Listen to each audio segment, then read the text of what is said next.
many, many congratulations to you and the entire nation. And fact remains, what does this speak, this victory, given the fact that India just lost the Test series a few weeks ago? Well, Suresh, I'll tell you what, if I was lucky enough to have a genie and ask for three wishes, my three wishes would have been to have a good series for Rohit Sharma, Virat Kohli. Second would have been for our bowlers to fire, especially the ones that have had some sort of associated with them in a Prasidh Krishna and a Kuldeep Yadav. And third would have been, of course, an India series win, because after the loss in the Test match series, boy, did you need a series win in the ODI. I know it does not kind of compensate for that Test series loss, because, losing a Test series at home is far graver than winning an ODI series can ever compensate for. Having said that, I think for the mood of the nation, this was quite essential that India go on to win this ODI series. So every box that India would have wanted to tick, I think they've managed to do that. And lots of positives. Something that you alluded to a short while ago about Rohit Sharma, Virat Kohli. Remember, they've been under constant pressure ever since they went to Australia. This was just about a month ago for an ODI series. Since then, they've been under pressure because doubts have crept in as to whether they will be available, whether they will be good enough, rather, to play the 2027 World Cup, because that's the next big tournament that India has to play in the 50-over format.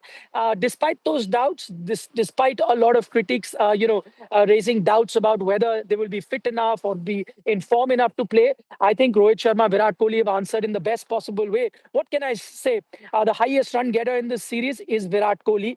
Can I tell you his average? It's unbelievable stuff. He's averaging 151 in this ODI series. Already got 200s. Could have got another 100. Three back-to-back hundreds he would have got had you not run out of time, because India reached that target. That's how good he was looking. And no surprise there that he wins the Man of the Series award. Alongside him, Rohit Sharma also gets 150 plus runs. Plus, he was the highest run getter for India in that Australia series. This time it's Virat. So these two stalwarts, these two legends of the sport, proving once again that without them, you can't even imagine an India ODI team. Of course, you can have an ODI team, but it will not be as potent, it will not be as competitive as the one that we're seeing with a Rohit Sharma, Virat Kohli in it.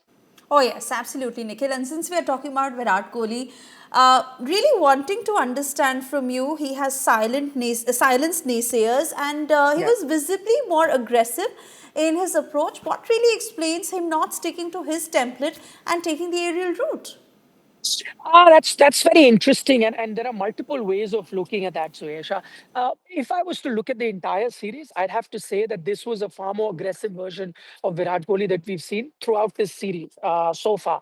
Why do I say that? I don't think I can remember him hitting as many sixes in a series, in the recent past anytime. That's not to say that he wasn't an aggressive batter, but Virat had a very different mindset. Virat would be aggressive. Virat would be, very good with his strike rate, but he would do it very smartly. Lots of singles, lots of doubles, and then mostly grounded shots where he would fetch a few fours here and there. Sixes would be far and few in between.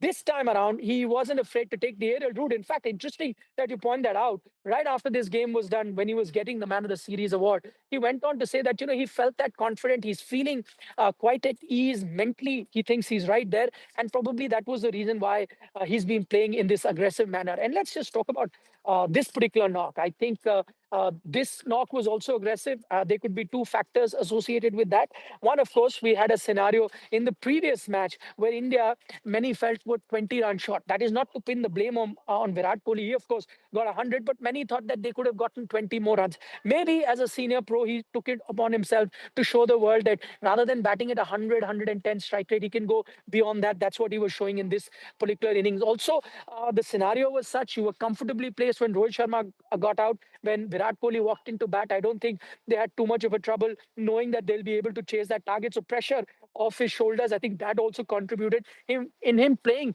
as freely as he did. So all of that put together, I think great signs for the near future for Virat Kohli, and then by extension for the Indian team.